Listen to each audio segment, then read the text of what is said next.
there's so much information, so much misinformation, and so many different social silos. I feel as if a lot of people in America don't even know that the war is still going on. In fact, I still find it surprising that I'll ask people about what's going on in the Middle East, and people don't know. Welcome to Entrepreneurs, the Playbook. It's rocking and rolling here at Fanatics Fest. We have seen Tom Brady. We have incredible Victor Cruz, Michael Chandler, everybody upstairs, downstairs. It's the biggest show in sports. But sometimes we have to get a somber position, a somber branding. I am with my friend Yuriy Boyechko. He is the founder of Hope for Ukraine, supporting Ukraine and all of its efforts. And I am in support of Ukraine since I'm Ukrainian as well. Welcome to the Playbook, Yuriy. Thanks for having me, David. Thank you. Well, we're here at Fanatics Fest, and I want to start because a lot of guys don't get it. You understand how the world changes, and the bigger the stage is, the bigger the people, the more aware people are of the conversation. So it doesn't have to be about collectibles or touchdowns or home runs. There's a bigger issue in the world. Sports, obviously, is a common denominator of peace. What's going on today in the Ukraine that we need people to be aware of? Yeah, the war's still going on, right? 3+ years. And the war always brings devastation. And the biggest devastation right now, outside of everything else, but we see a lot of young people who are amputees, the veterans, right? So Ukraine has right now, last time I checked, it was 70,000 amputees. From the war. Of the war. So if you compare it to France, France is two times the population of Ukraine. They have about 30,000. And we already have 70,000. And the war is not even over. And so what we're doing now, so we got all these young men and women who've been injured in this war. So what are they going to do with their life now? If you don't give them purpose, they're going to end up bounded by depression. Yeah. Bounded by alcohol, drugs. Like our United States veterans. Yes. So we are working with a number of groups now to actually start a soccer league, amputee soccer league. And in the next year or two, we plan to have about 20 clubs all across Ukraine. That we're going to get these guys involved in something. And the thing we see, the inspiration on the faces of these young guys, once we come to the hospital rooms and we tell them, listen, after you get out of here, we're going to give you something to do with your life. We're going to hire the coaches. We're going to put you in a club. It's completely changing the encounter. Yeah. So in the middle of the terrible situations in Ukraine, and it's not ending anytime, we, as a charitable organization, we're trying to find something positive, right? And build something great. So I think the message here, especially at the Fanatics Fest, that sport can play a big role in the healing of a lot of issues. And I think it's something that, you know, every athlete, right, or trainer, they have to get involved somewhere to use their talent to help people who've been affected, whether it's in Ukraine or here. Yeah, it's interesting how hope from the Hope in Ukraine is a lot more than just basic resources, water and food, which are needed. Yeah. And your organization has been doing it for 3 years or more, bringing necessities to people. But even if we keep people alive, if we don't have purpose or meaning, then it's actually futile. One of the things that the Ukraine is known for is to have a heart. Yeah.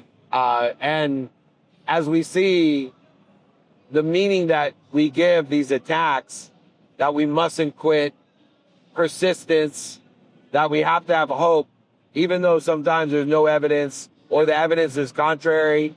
How big or how important is hope for everyone in the Ukraine in order to have a victory someday? I mean, that's all we have left, right? I think the hope and resilience of the spirit is what's carrying Ukraine forward. And I think these guys, like I'm talking about regular citizens. Imagine every night you have to go to the shelter at 2 a.m. in the morning to hide, and you have to wake up to work at 7 a.m., right? And so people getting very little sleep all across the country. But in the end of the day, because of their resilience, just like the athletes here, they go and they perform their daily duties, right? And they keep going to their shops, baking bread, making coffee, serving in the restaurants. Everything goes back to normal, like nothing happened. And when you ask most of them, like, how much you sleep each and every night, they're like, 2 hours, 4 hours. And that's been going on for years. So the hope that they have that this is not the end would not be able to sustain itself if they wouldn't have resilience. So I think what you see in Ukraine is really those two things that's holding the society and the spirit. And that's why, listen, we still can stand against much greater enemy. And I think nobody can break the spirit, right? Yeah. Well, that's what this country, the United States, was built on. Yes. Is that same spirit. But there's so much information, so much misinformation, and so many different social silos. I feel as if a lot of people in America don't even know that the war is still going on. In fact, I still find it surprising that I'll ask people about what's going on in the Middle East, and people don't know. And I bet if we walked around and asked people here at Fanatics Fest, they wouldn't know. How challenging is it to get the information out in America, not only so they're aware of it, but two, that they're aware of why it's important for the United States to support the Ukraine? Yeah, I think right now the media cycle moved somewhere else, and I totally understand that because news changing so fast, right? Yeah. But we've been fortunate enough to use our social media channels to keep the message alive. Like every time there is a drone or missile attack on Ukraine, we broadcast it almost in real time. So people know that the war is still going on and the Ukrainian people still need help. And the number one thing, what's keeping people alive there is knowing that somebody stands behind them, like in the United States and in other countries. So for us, it's been crucial to really master social media to make sure we maximize our engagements, right?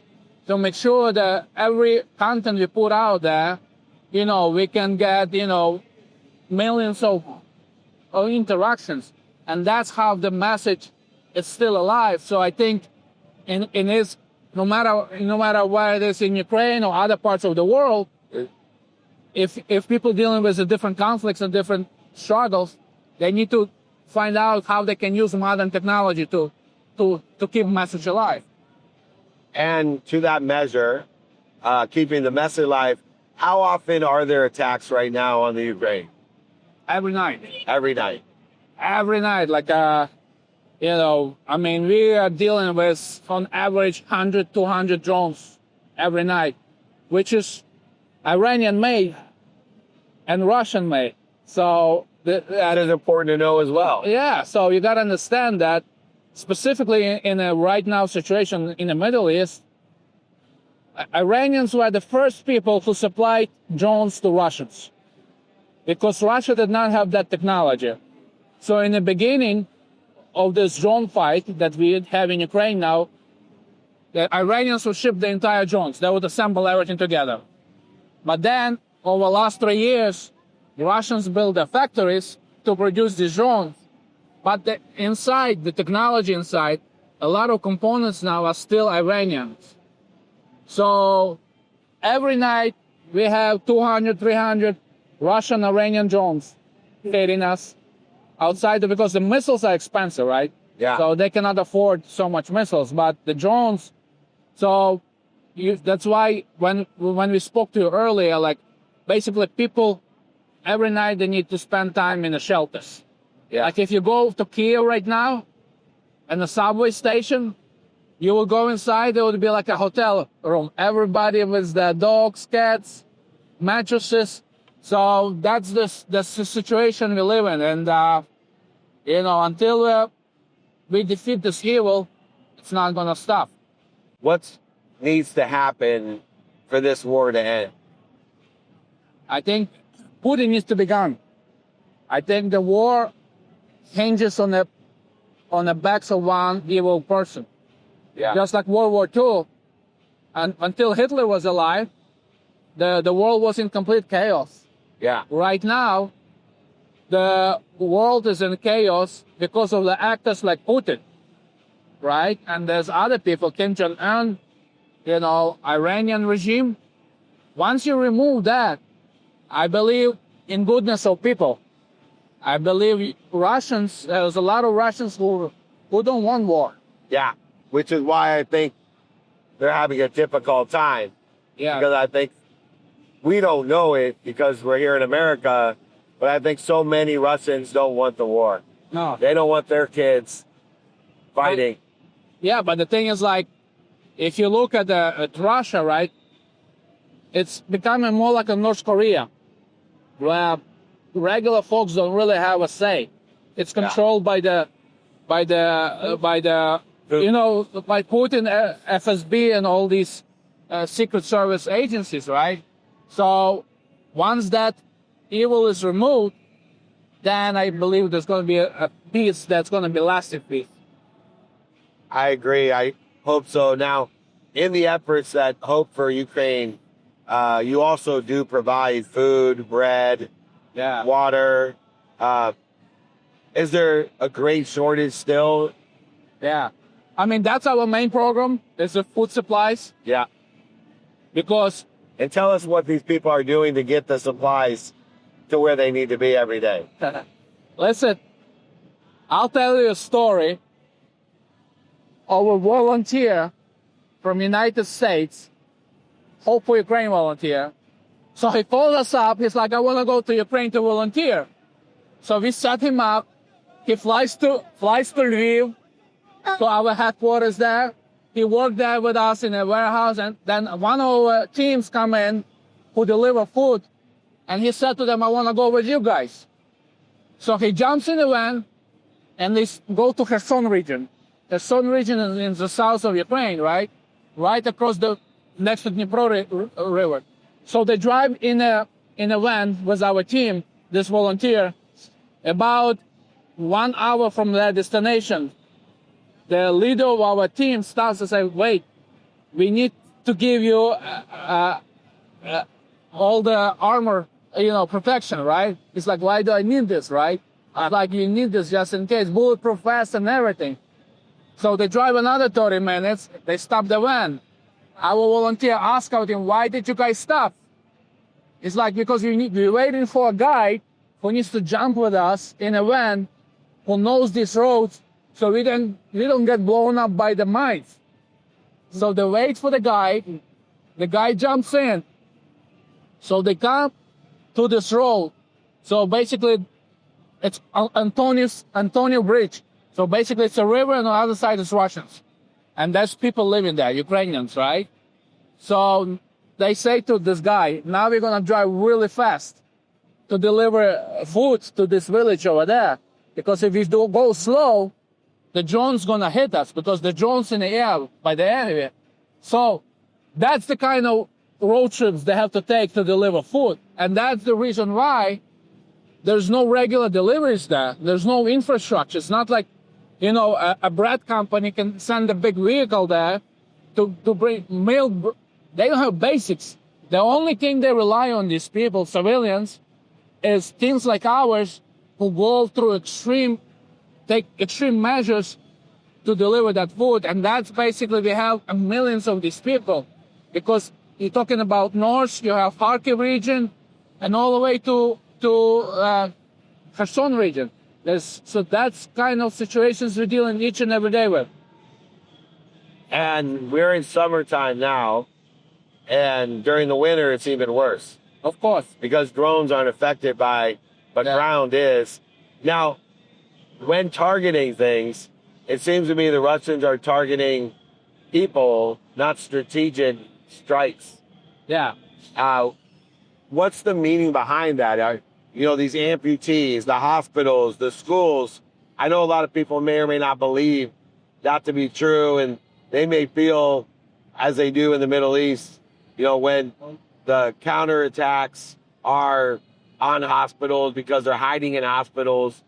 What is the truth that's going on? The truth is they want to break the spirit of the nation. And that same thing happened in the Middle East. They want uprising within the country, right? So they would sign a deal with the enemy that's going to be favorable to them. So Russians are specifically hitting civilian targets to break the spirit of resilience. And that's how the enemy works. They don't fight army against army, because they cannot defeat us army to army. If they could, they would defeat already. Yeah. Everybody's thinking a Russian army is that great. They're not great at all. Because if they were great, they would already capture Ukraine. They're really terrible at fighting. They're only good at fighting civilians and bombing civilian targets, but they do it on purpose. So they feel like one day, if they keep bombing and bombing and bombing, all these people will stand up, say, you know what, we're ready to surrender, capture us, we're going to speak Russian, we're going to be under your authority, just leave us alone. That's the basic meaning. And that's why all these terrorist regimes, they all act the same way. Like our military hit the military targets. In response, they hit in civilian targets. Same thing you see in the Middle East. Yeah, and so in support of the Hope for Ukraine, here in America, what can we do that would have the most impact? Where should we go? What should we do? Yeah, you can visit our website, hfu.org. You can learn more about our programs. Also, you can find us on all the social media at Hope for Ukraine. And just connect with us, pray for Ukraine, and help us to stand to the end. Share the information, share the inspiration, share your support. First they come for the Ukraine, now they come for other parts in other countries. Someday, if you don't protect them, they'll come for you. This is David Meltzer, utilizing sports and peace, as always, to facilitate what we need and when we need it. Thank you for joining me, Yuriy, here. Thank you. At Fanatics Fest on the Playbook.